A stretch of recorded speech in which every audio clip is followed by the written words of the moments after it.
নমস্কার পশ্চিমবঙ্গবাসী, আমি সোমনাথ নন্দী, ভারতীয় জনতা পার্টির একজন কার্যকর্তা।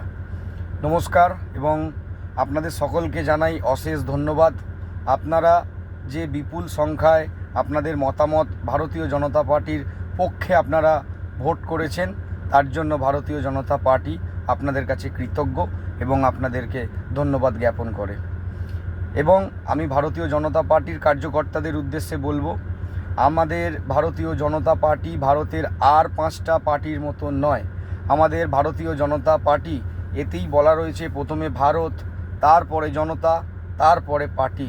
তো আমাদের সর্বপ্রথম দেশ, রাষ্ট্র সর্বোপরি, এবং আমরা একটি আদর্শবান দল। আমাদের দলে আদর্শ আমাদের সর্বোপরি। আমরা নিয়ম, নিষ্ঠা, আইন শৃঙ্খলা এবং ঊর্ধ্বতন নেতৃত্বের যে সিদ্ধান্ত এবং তাদের যে নির্দেশ, সেগুলোই মেনে চলি। এখনও পর্যন্ত পশ্চিমবঙ্গে আমরা 206টি আসনে বিজয়ী হয়েছি এবং আমরা আগামী 9 তারিখ শনিবার সরকার গঠন করতে চলেছি। আমার বিশ্বাস, আমাদের পশ্চিমবঙ্গের কাণ্ডারি শুভেন্দু অধিকারী মহাশয়, তিনি আমাদের পশ্চিমবঙ্গের মুখ্যমন্ত্রী হচ্ছে এবং সেই নিরিখে তেনার আদর্শ, তেনার মতাদর্শে আমাদেরকে চলতে হবে। এবং আমি বলবো যে আগামী দিনগুলোতে তৃণমূল আমাদের সঙ্গে কি করেছিল সেইগুলো মনে রাখতে হবে এবং আইনের দ্বারা যা কিছু সম্ভব সেই আইনের পথে চলতে হবে।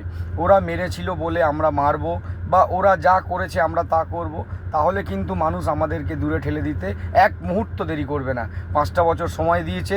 এই 5টা বছরের মধ্যে আমাদেরকে মানুষের হৃদয়ে স্থান করতে হবে, আমাদেরকে মানুষের কাছে যেতে হবে এবং যাতে আগামী দিনে পশ্চিমবঙ্গের সুশাসন এবং আইনের শাসন গঠন করতে পারি, সেই ব্যবস্থাটা আমাদের প্রত্যেকটা কার্যকর্তাদের করতে হবে।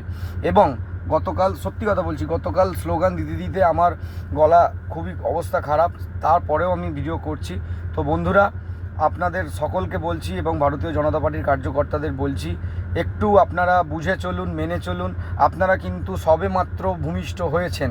আপনারা কিন্তু এখন এমন কিছু ঔদ্ধত্য করবেন না যাতে মানুষের হৃদয়ে আমরা যে স্থান দখল করেছি তার থেকে আমাদের বিচ্যুতি হোক। তো দয়া করে আপনারা সমস্ত কিছু নিষ্ঠার সঙ্গে মেনে চলুন এবং তৃণমূল যেভাবে, এই চোর সরকার যেভাবে অপশাসন, দুর্নীতি এবং চুরির রাজ্য পরিণত করেছিল আমাদের পশ্চিমবঙ্গকে, সেই জায়গা থেকে মোদিজির নেতৃত্বে আমাদের পশ্চিমবঙ্গকে আগামী দিনে আমরা খুব সুন্দর একটা জায়গায় নিয়ে যাব এবং মানুষের হৃদয় আমাদের ভারতীয় জনতা পার্টির প্রতি শ্রদ্ধা আসবে। তো বন্ধুরা, তোমরা নিষ্ঠার সঙ্গে কাজ করো এবং বিশ্বাস করো গঙ্গোত্রী থেকে গঙ্গাসাগর এখন শুধুই পদ্মফুল।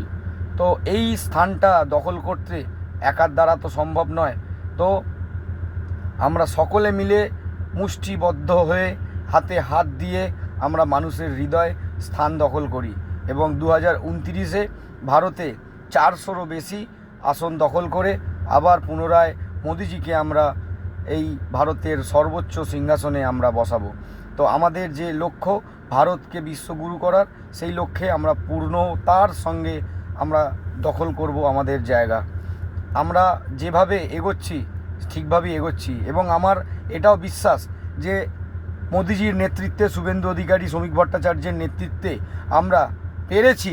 আমাদের সমস্ত নিচুতলা থেকে ওপরতলার সমস্ত কার্যকর্তারা একসঙ্গে কাঁধে কাঁধ মিলিয়ে কাজ করে আমরা পেরেছি এই পশ্চিমবঙ্গের ঘুমিয়ে থাকা বেশি সংখ্যক হিন্দুদেরকে জাগ্রত করতে।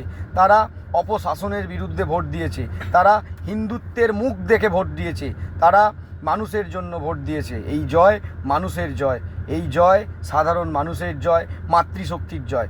এখন আমাদের রাজ্যে মাতৃতা সুরক্ষিত হবে এবং অবশ্যই পুলিশ প্রশাসন তারা নির্দিষ্ট পথে, নির্দিষ্ট আইন কানুন মেনে, সংবিধান মেনে তারা কাজ করবে। আমরা যেন তাদেরকে কখনোই তৃণমূল সরকারের মতন পুলিশকে যেন আমরা কখনোই মনে করি না যে পুলিশ আমাদের বাড়ির কেনা গোলাম, যে কারণে পুলিশ আজকে কিন্তু তাদের থেকেও মুখ ফিরিয়ে নিয়েছে। বিভিন্ন রকমভাবে পুলিশরা আমাদের সেটা বুঝিয়ে দিয়েছে। তো পুলিশ কিন্তু আইন মেনে কাজ করবে এবং তাদেরকে আমরা সহযোগিতা করব। আমরা মনে করি পুলিশ আমাদের বন্ধু, আর পুলিশ যে ইমেজটা নষ্ট করে ফেলেছিল, আমার বিশ্বাস এবং আমার অনুরোধ যে আগামী দিন ভারতীয় জনতা পার্টির নেতৃত্বে পশ্চিমবঙ্গে পুলিশ খুব সুন্দর করে তাদের ইমেজ মানুষের কাছে বন্ধুত্ব পরায়ণ করে গড়ে তুলবে। জয় হিন্দ, বন্দে বন্দে মাতরম। মাতরম। এই